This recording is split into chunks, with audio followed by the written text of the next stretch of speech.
উত্থাসনী আমি ময়না কালচার একাডেমিকের ছাত্রী। বার্ষিক পরীক্ষার জন্য আমি একটি বিশ্বকবি রবীন্দ্রনাথ ঠাকুরের লেখা কৃষ্ণকলি আবৃত্তিটি করে শোনাচ্ছি। কৃষ্ণকলি আমি তারেই বলি, কালো তারে বলে গাঁয়ের লোক। মেঘলা দিনে দেখেছিলে মাঠে কালো মেঘ, কালো হরিণ চোখ। ঘোমটা মাথায় ছিল না তার মোটে, মুক্ত বেনি পিঠের পরে লোটে। কালো তা সে যতই কালো হোক, দেখেছি তার কালো হরিণ চোখ। ঘন মেঘে আঁধার হলো দেখে ডাকতে ছিল শ্যামল দুটি গায়ে।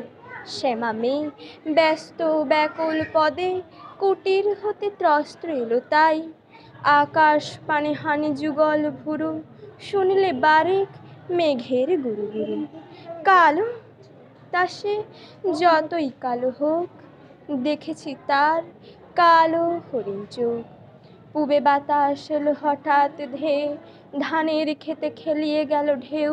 আলির ধারে দাঁড়িয়েছিলাম একা, মাঠের মাঝে আর ছিল না কেউ। আমার পানে দেখলে কি নাচে আমি জানি, আর জানে সেই মেয়ে। কালো তা সে যতই কালো হোক, দেখেছি তার কালো হরিণ চোখ।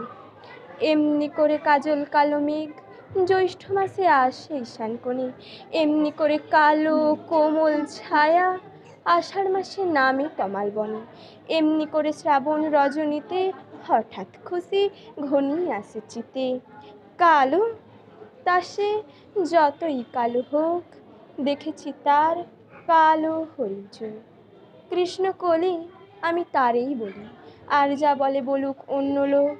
দেখেছিলেন ময়না পাড়ার মাঠে কালো মেয়ের কালো হরিণ চোখ। মাথার পরে দেয়নি তুলে বাস, লজ্জা পাবার পায়নি অবকাশ। কালো তা সে যতই কালো হোক, দেখেছি তার কালো হরিণ চোখ। নমস্কার।